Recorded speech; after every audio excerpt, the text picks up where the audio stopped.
আমি শান্তির মতো নিয়ামত যাত্রার জন্য রাখি নাই। ইলন মাস্কের মতো বিশ্বের প্রভাবশালী ব্যক্তি বলে হৃদয়ে শান্তি নাই, হৃদয়ে শান্তি নাই। পাই নাই কেন? রবের সাথে কানেকশন লাগাতে পারে নাই। অন্যদিকে কারবালার ময়দানে তৃষ্ণার্ত হৃদয় নিয়ে, ক্ষুধার্ত পেট নিয়ে পরিবারকে শহীদ হতে দেখো, ইমাম হুসাইনের হৃদয়ে মহাশান্তি আছে। সুবহান। রব বলে শান্তি দাতা আমি, যারে তারে দিব না। আল্লাহ কাকে দিবা? রব বলে যে হবে মুমিন তার জন্য আমি আল্লাহ শান্তি বরাদ্দ করেছি। এছাড়া দ্বিতীয় কোন অপশন বলেন না একটু, এছাড়া দ্বিতীয় কোন অপশন? আল্লাহকে খুশি করতে পারলেই জান্নাত আপনাকে খুঁজতে হবে না, জান্নাত আপনাকেই খুঁজে নিবে। যাদের মনোযোগ আছে তারা একবার বলেন মারহাবা। আজকে আমরা কিছু অঙ্ক বুঝার চেষ্টা করব। জান্নাত দিবেন কে? আল্লাহ। কাকে দিবেন জান্নাত? এক কথায় বুঝবেন, রব যার উপর খুশি হবে। রব যার উপর, রব যার উপর, রব যার উপর। এবার মেন কাজ হচ্ছে রবকে খুশি করা। আর রব কারো এক কাজে খুশি হয় না, এক একজনের এক এক কাজে খুশি হয়ে যায়। মেন টার্গেট রবকে কি করা? একটু জোরে বলেন না, কি করা? এই যে আমরা নামাজ পড়ি, এটা দিয়ে যে জান্নাত, এটার মূল কথাটা কি? নামাজ পড়ি মূলত জান্নাত পাওয়ার জন্য না তো। নামাজ পড়ি হচ্ছে সওয়াবের জন্য না, রবের খুশির জন্য। শুনেন শুনে জোরে জোরে। ক্ষুধায় আমরা থাকলে রমজানে রবের লাভ কি? লাভ নাই। আমরা খাইলে রবের রস কি? লস নাই। ক্ষুধার্ত থাকি কেন? রবকে খুশি করার জন্য। কিন্তু আমাদের মাথায় বসে গেছে নামাজ মানে সওয়াব। সওয়াব কাকে বলে? মনে রাখবেন, রব খুশি এটাই সওয়াব, রব নারাজ এটাই গুনাহ। গুনাহ মানে আল্লাহকে নারাজ করা, সওয়াব মানে আল্লাহকে খুশি করা। তাহলে জান্নাতে যাওয়ার জন্য নামাজ, রোজা, হজ, যাকাতের দরকার আছে না নাই? এগুলা দিয়ে জান্নাত কিভাবে পায়?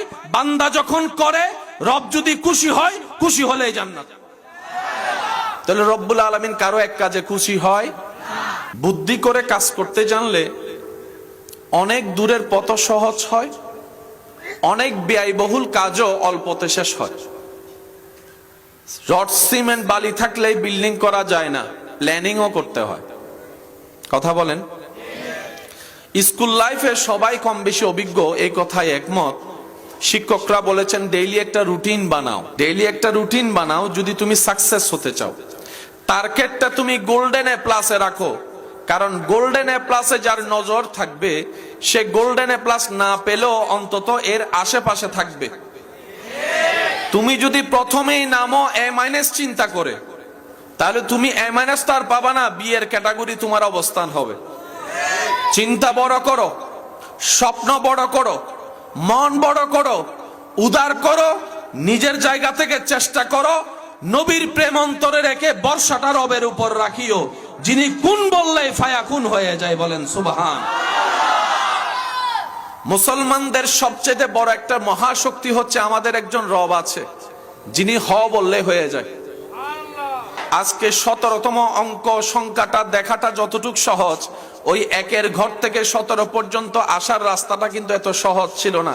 হাজার বদনামের শিকার হতে হয়েছে, হাজার বদনামের শিকার হতে হয়েছে, বাঁধার শিকার হয়েছে, অনেকে ঠেলাঠেলিও করছে, গুতাগুতিও করছে।